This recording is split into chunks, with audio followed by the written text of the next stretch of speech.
MDOT presents the Extra Mile Podcast, Legislative Session. Welcome into another edition of the Extra Mile Podcast Legislative Session. I'm Paul Catul, MDOT Digital Media Manager, and as always, I'm joined by my co-host, Will Kraft. He handles government and constituent affairs here at the agency. And really, we're going to do a couple different things today. I'm going to talk to Will and get kind of an update on the legislative session as it pertains to MDOT.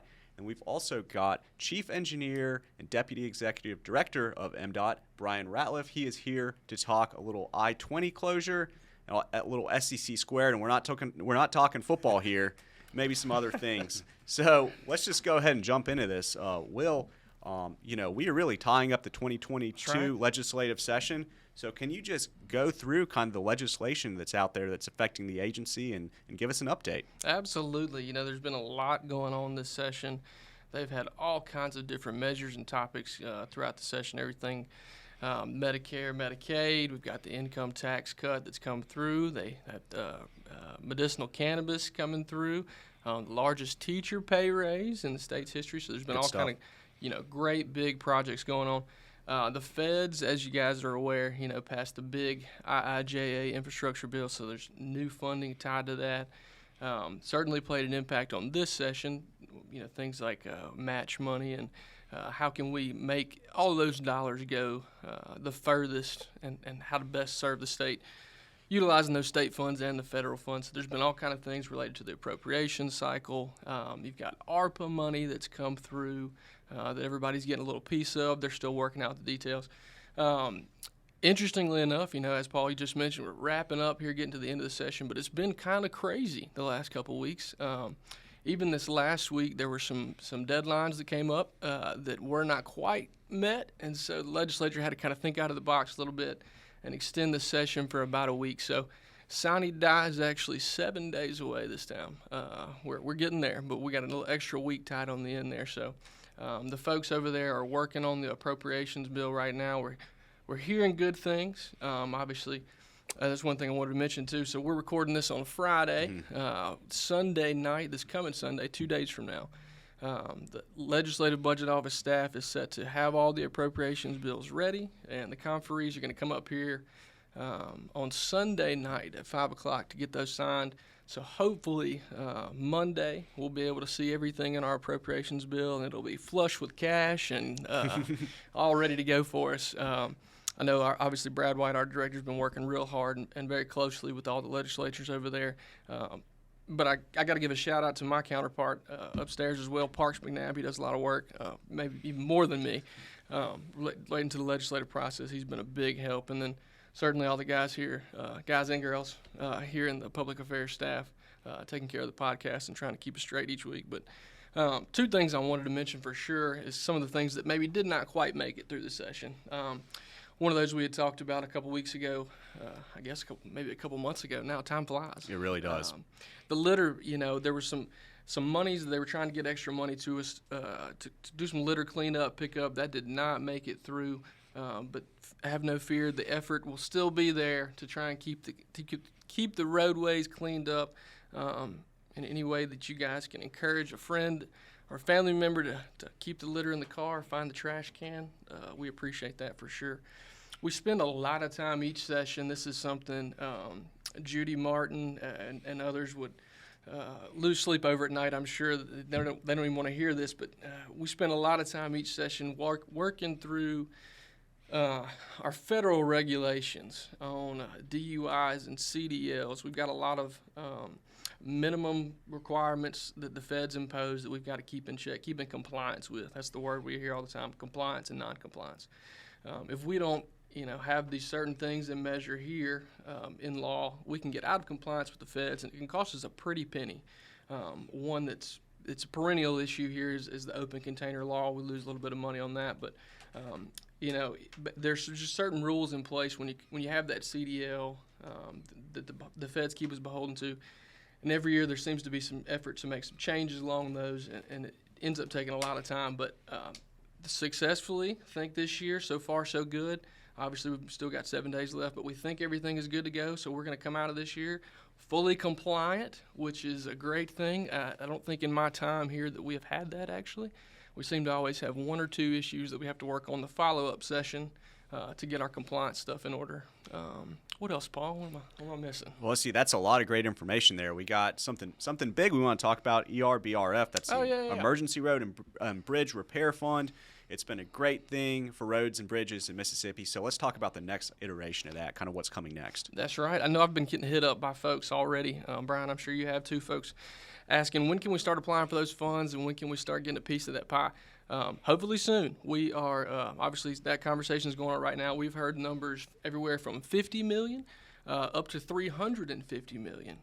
So obviously it'll be somewhere in between there. We're confident, though, that's going to be at least $100 million. Seems all the conversations are at least that $100 million number. Obviously, certainly could be higher, but we don't think it will be any lower than that. And that program's just been such a great help for not only MDOT, but I know the locals out there appreciate that. Anytime that you have some extra money that you can tap into, because, by and large, infrastructure is an issue for everyone everywhere in the whole state and the country, obviously. But, the funds just seem to go a little bit further on some of these local projects, maybe because they're smaller. That dollar just able to stretch a little further. So we're hoping to get some good news on that. We'll know obviously more about that on Monday. What else, Paul? Excellent. Yes, we will continue to update everyone on ERBRF. That's so right. Let's hit one more topic with you, Will, the gas tax holiday. What happened with that? Oh, yeah, that's right. That was a big thing going on there. Everybody was, gas is ridiculously high. I get it. I filled up my wife's car yesterday. I almost had a heart attack. Apparently her gas tank's a lot larger than mine. I didn't realize that before, but I know now. And I think, I myself, I tend to budget about $300 a month on gas, and I have blown that out of the water the last couple of weeks or last couple of months. But, that was something that the leadership over there was talking about, but it did not come through. I think that, for whatever reason, they thought maybe there was a better way to assist folks, and hopefully that is reflected in the income tax bill they passed. There's some great cuts going on. And they assure us that, we'll see lots more dollars of our paychecks and whatnot sticking with us. So that'll go a lot further, especially when folks are out there, again, buying that high-dollar gas. But no gas tax holiday. That is not going to happen this time around. That's right. Good deal. Well, Will, thank you for updating us on all legislation that is affecting MDOT. And we've got a lot of ground to cover today, so let's just jump into the next thing. We have MDOT Chief Engineer, Deputy Executive Director Brian Ratliff with us today. The Chief. Yes, indeed. And so we've got something big to talk about. We've got a closure on I-20 Westbound, I-55 Southbound in Jackson coming up starting April 8th. It's expected to last 72 hours, and this is for an emergency repair on a dip in the roadway. So what exactly caused that dip in the roadway? Well, appreciate y'all having me on today. We noticed a dip come in the roadway on I-20 westbound just west of the Pearl River back around Thanksgiving of last year. And MDOT maintenance forces went out and tried to re-level the concrete slab that had fell down a little bit, and tried to use some foam to re-level that piece of roadway. And it held for a little while, and we've been watching it, monitoring it, and it's gotten to the point where we feel like we need to go in and make a temporary repair to allow us to gather some information to see what we need to do to make our permanent reconstruction or repair of that section of roadway. That makes sense. Can you walk us through that? How does that work get performed? That'll be during the closure period? How's that get done? Yeah, so like Paul said, we'll start at 7 p.m. on Friday, April the 8th. MDOT will do a lot of this work with our own employees and our own equipment. We did hire a contractor to come in and saw cut that concrete, and they're going to break it up for us. But then pretty much after that, MDOT will be doing that with our own forces. During that point in time when the roadway is closed, we did hire a consultant engineering firm that's going to come out and do soil borings to get geotechnical information to make recommendations on how to make the permanent repair. Good deal. So can you tell us what would happen if these repairs weren't done? Why is it so important to make this repair now? Well, like I say, it's getting to be a pretty big dip out there, and we've got car haulers, hauling cars, across that thing. Of course, that roadway section has about 100,000 plus cars every day through that section, wow. And we're seeing a lot of things laying on the back of trailers that people don't tie down properly, that they tend to fly off, and cause hazards in the roadway and, could cause an accident. So we just feel like, a temporary repair with some asphalt out there where, if it sinks a little bit, we're able to come in and add some more. If it shoves up a little bit, we'll be able to come in and cut it off with a milling machine and make it a smooth ride until we can get the permanent repair plans, ready to go. Excellent. Where's that detour going to go? Well, I-20 westbound will basically be closed at I-55 north. So if you're coming 20 westbound, say from Brandon, where I live, or Meridian, you'll be detoured to go to I-55 northbound to I-220 and back around to I-20 west. Okay. Excellent. And can you just reiterate the corridors that are going to be affected, all the areas that will be affected? Yeah. Just want to repeat that because we want to make sure people know. Again, I-20 westbound, basically from I-55 north, between I-55 north and Gallatin Street, will be closed. So the detour route again will be I-20 westbound to I-55 north to I-220 back to I-20 west. And, just tell people out there that, look, you need to make arrangements to add a little more time to your commute. We're doing this over the weekend. We're going to work 24/7 around the clock until we can get this done. We intend to open the roadway sometime Sunday night, but obviously if the work goes better than planned, as soon as we can open that roadway up, we're going to get it back open. Does all the rain we've had over the last couple of days impact it? Man, that we got Jackson State to come out with their ground penetrating radar, and that roadway embankment is really, really saturated. I bet. So what we're going to do is probably dig down about 5-6 feet, put in some crushed stone to be able to drain some water out of there, and put about a foot of asphalt on it and open the roadway back to the traveling public. Now that sounds easy, but it's really not that easy. It doesn't sound easy to me. It takes a lot of skilled operators. And I will say, I was a District 5 district engineer. The district, Jackson is in District 5, and we have a lot of good, quality people that really know what they're doing on this equipment. And I wish them the best. I'll be out there with them to, show them support. And, if I got to grab a shovel, I'm grabbing the shovel too. So. There he is. No doubt. It's all hands on deck. And just really one more thing on this, how will the public be updated on all this work? Well, through our normal social media stuff, public affairs, we're here today. They do an excellent job of getting the word out to the public and TV stations to give, they're going to be giving updates live on site during the repairs. So just, pay attention to MDOTtraffic.com, our Facebook page, our, Twitter and all that stuff. Just keep in touch with us, and we'll keep y'all updated throughout the weekend. Absolutely, and people need to give themselves a little bit of extra time when the repairs are being made, right? Absolutely. Like I say, it's probably a 15-mile detour, probably 15-30 more minutes to your commute time over the weekend if you need to get through that area. Sure. Well, we appreciate all the information on the closure, and like Brian said, we will continue to update everybody on social media about the latest on that. We want to pivot just a little bit here and talk about SEC Squared. A lot of people might not know about this, but this is a Mississippi State Personnel Board initiative. The way they describe it, it's a state employee classification and compensation initiative. So how is SEC Squared affecting MDOT? Well, it's affected MDOT, and we're one of the largest state agencies, in the state of Mississippi. SEC Squared has really impacted MDOT. We've been able to adjust some salaries.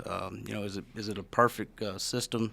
Has it affected every employee we have? No, but for the majority, there looks like there's going to be some hope that we're able to get our salaries more competitive. And like I say, it was better than the old system that we had in place. And for what it's worth, again, dealing with salaries and getting our folks pay right.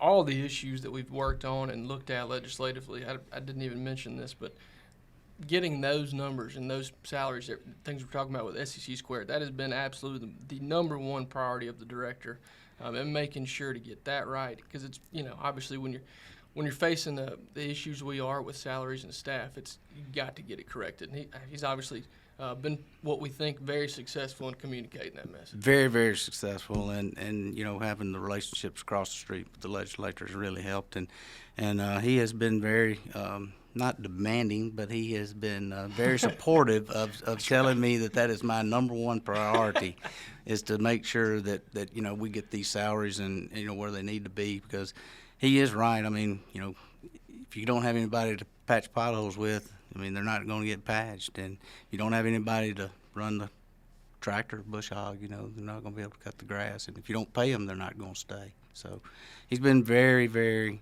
supportive of our people. That's excellent. Great stuff to hear. And so Will's got the most important question for you. My mom would be upset if Will didn't ask this question to Brian. Man. Yep. All right, Mr. Ratliff, you spend a lot of time out on the roadways, out there driving around. Is there a spot, a dive, a hole in the wall, or a fancy ritzy's place? Is there a spot anytime you're coming through, man, I've got to pop in here and get a bite to eat? Well, it just depends on how much time you have. Okay, we're going to say unlimited time. You Unlimited. take your leisurely trip wherever you want us. Man, if I think in the Jackson metro area, if I had unlimited time, I would say I would be at Mama Hamill's. Okay, yeah, can't be. I am a true country meal guy. Meat and potatoes. Meat and potatoes, that's it. I'm right there with you. So if I had to go anywhere in the Jackson metro area, unlimited time, it would be Mama Hamill's. What about maybe outside the Jackson metro? Outside the Jackson metro? We've had some interesting, maybe even back home, right? Yeah, when we were over in Yazoo City the other day, P-Rose came to mind. Not saying a dive, but I mean No. It really didn't even have windows and thing. I mean, yeah. It was visqueen around the outsides, and but it was just a great atmosphere and very, very good food. Had very good catfish. And That's right.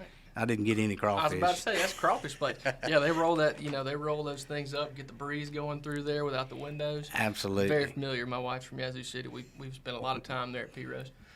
Yeah, good crawfish. We've had somebody, Senator Blackman last week mentioned crawfish. Oh, yes. It's the season. It's the season. 'Tis the season, as they say.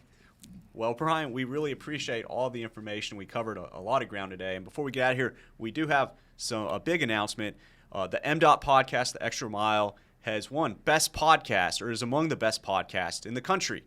I'm going to preface that a little bit and say, so this is the Government Social Media Conference. They named us one of the 5 best government podcasts in the country. A lot of hard work goes into this, just not me and Will and Guest. There's a whole team that makes this happen each week. So, we're very, very happy to get this award.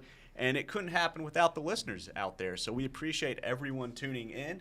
That's a perfect time to kind of wrap things up. Again, oh, yes, what we got? And I'm sorry, I just wanted to add one thing. Sure. I forgot to mention a couple folks. As again we're wrapping up the legislative session here, I can't go through it without mentioning Bonnie and Janet and Byron and all those folks up there, and Lisa, Brian. Everybody has such a pivotal role. Even if it's just analyzing a bill here and there, or really carrying the water. I mean, much like what we're talking about with the podcast, there's a vast team effort that goes into this stuff. I mean, at the beginning of the session, we were looking at a couple thousand bills to go through as you wind down. So just wanted to make sure. And Drew McWhorter, I mean, I'm sure there's somebody I'm not mentioning here, but big thanks to the team, and hopefully, guys, you got to tune in to get your shout out. So I got to make sure that they're listening. Oh, no doubt. As Brad says, state government is a team sport. It takes right. a lot of people to make this thing happen. So we'll go ahead and wrap things up. And once again, just thank all our listeners out there for tuning into the Extra Mile podcast. We also, like we just thanked them, but let's thank them again. Katie Hornsby, our producer, and Drew Hall, our editor. They do a lot of work behind the scenes to make this thing happen. Remember, you can listen and watch each episode by visiting gomdot.com/The Extra Mile. And be sure to follow us on Facebook and Twitter. @Mississippi DOT is the handle there. And as always, remember to drive smart out there on Mississippi highways.